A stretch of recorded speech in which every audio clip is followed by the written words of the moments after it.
ऐलू हका के मारे डोला ता कमर डैमेज देख के तो हर ब्यूटी हमार ब्रेन हो जाता है मेज।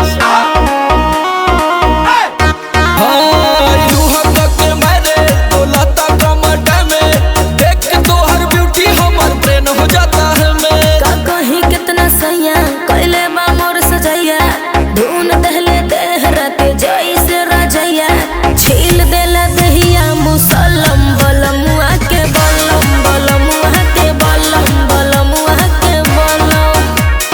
है बलम बलमुआ के बलम है बलम बलमुआ के बलम धसे जैसे नरगद के कलम बलमुआ के बलम बलमुआ के बलम बलमुआ के बलम।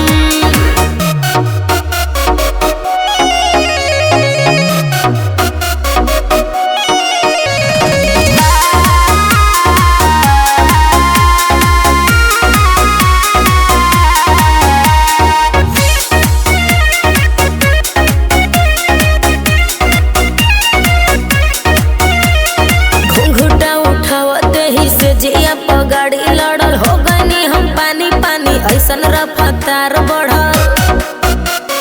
बुझला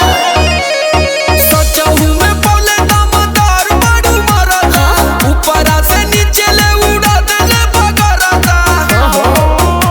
जब धैले कवारी मोर बढ़ल बेकरारी लसर फसर करे लागल देह साया साड़ी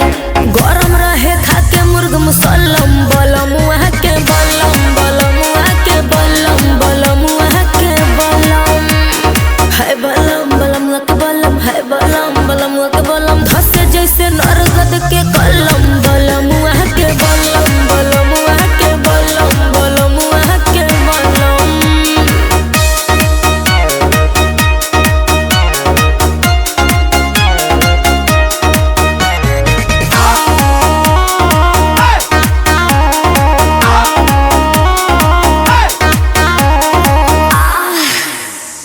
एक बार भइल ना भोरेले